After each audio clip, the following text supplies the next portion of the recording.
Hey guys, Kalltorak here. This is everything Thorns in patch 0.3, the third edict. At the start of last patch I did one of these videos, and yeah, I'm gonna keep doing them to update you guys on all the changes that come to Thorns. My league start has gone very well. I have transitioned smoothly into Avatar of Fire Thorns Warbringer, and I'm already handling red maps with ease. Despite my gear being in a pretty bad state. If you're enjoying being pricked by all this thorny content, please like and subscribe. And if you watch this video the day it came out, I'm probably live streaming right now.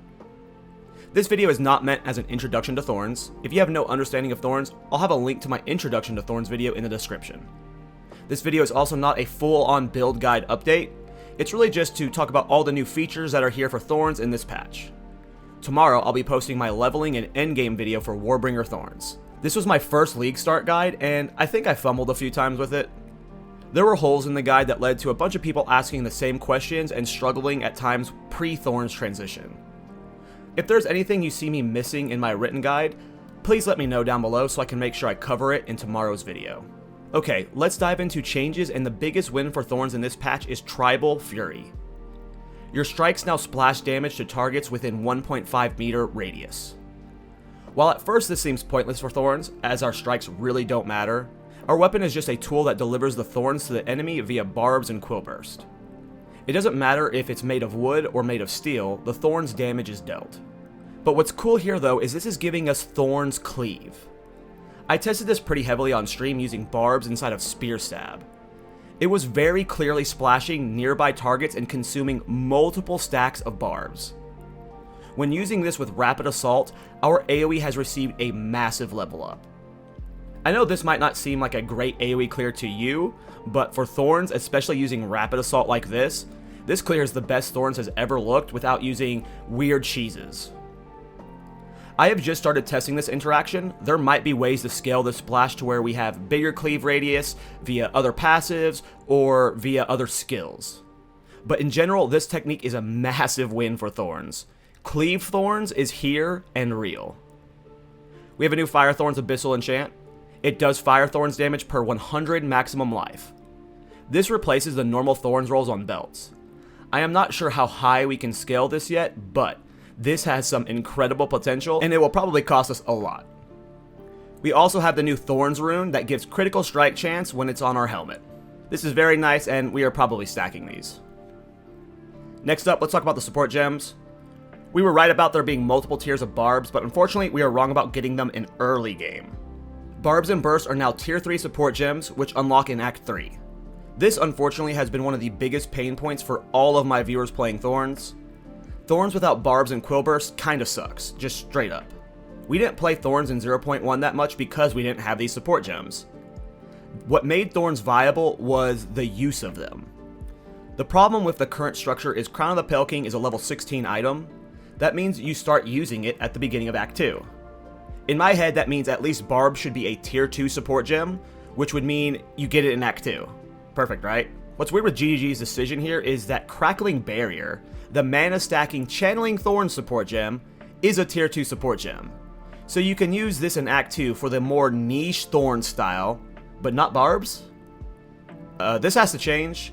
Barbs needs to line up with Crown, and that's when most people want to start playing Thorns. Speaking of Crown, yeah, I'm sorry, this sucks. It's been a pain in the ass for everyone to get their crowns. I made it clear this was one of the biggest pain points for Thorns time and time again, hoping GGG would do something. But I kinda get it. It's nice having these build-defining uniques, but if the build style is going to be semi-popular, then maybe a change is needed here. I am thinking about starting a Thorns guild in game so people can help each other out with Thorns gear. I've also got a video I released yesterday talking about how to try and trade for both Crown and the support gems easier. The in-game trade definitely helps a lot, but you can't live search in-game. In general, this playstyle is still heavily gated behind Crown and these support gems. Everyone says once they get all the pieces, the game becomes amazing and they are having so much fun. It's unfortunately just way too damn hard to get it online still, at least in the first 48 hours for your average player. Hopefully we get some massive changes here for patch 0.4. Thorns is clearly a style people want to play, so it should be easier to access, right? And one of the biggest changes is being able to stack Thornskin. That's right, I have both Thornskin 2 in Magma Barrier and Scavenge Plating. That means stacking Spirit and getting as many possible Spirit Gems and Thornskins might be our ultimate endgame play for damage. Next up, the item level brackets changed for Thorns. They are now levels 1, 8, 15, 30, 38, 50, and 59. I have updated this in the guide. For those that missed my previous video, we did get some love for mana stacking Thorns with Icetomb. I did a deep dive into that item in that video, so go check it out. But I do not think I'll be visiting mana stacking Thorns right now, at least on the Warbringer, because of the change to Revenge. Revenge in patch 0.1 was 3% of body armor is converted to Thorns damage. Then in 0.2 they buffed it to 4%. We did not use this in either patch. It was really bad. Now it's 10%. And it's actually kind of good now. If you have a max armor roll chest piece with max Thorns damage on it, it is a lot of flat Thorns. It might be too hard getting a chest like that though, and there are many good unique chests that work with Thorns. Kutra of Crimson for Overleech and Moriors are all amazing items for this build. Revenge getting updated is nice, and we'll see if we get to use it in Uber endgame. No other changes to the passive tree, unfortunately. I'm going to do another mini rant about spiked armor. Thorns damage ignoring armor doesn't matter at all when Thorns playstyles break armor for scavenge plating. Unless there's a mathematical scaling thing that I'm missing or some interaction we haven't discovered, we don't need ignoring armor while we are breaking armor. Every time I test it, it's pointless. At most, your first Thorns damage will do extra damage, but after that, it's pretty bleh.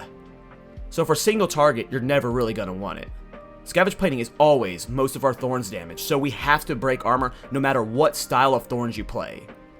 This just seems like a waste of 3 passive points every time we've tested it. We got no other changes to the passive tree as far as I can tell, and no other uniques or support gems. In my opinion though, Thorns is eating very, very good right now. I'm excited to see how far I can push this build in endgame over the coming week or two. I know the state of trade right now is awful with all the people listing Crown for multiple divine. I'm sorry, that really sucks. Hopefully starting this new Thorns guild helps people get into Thorns easier. We got some people in my chat who have been giving out hand-me-downs to people who need Thorns gear, so maybe we just need to get a big in-game Thorns community that helps navigate these problems. Anyways, thanks for all the support over this Thorns journey, you guys. We will continue to prick our enemies long into this patch. Apologies to Darth microtransaction, we once again ran out of time. Take care, boys. See you in the next one.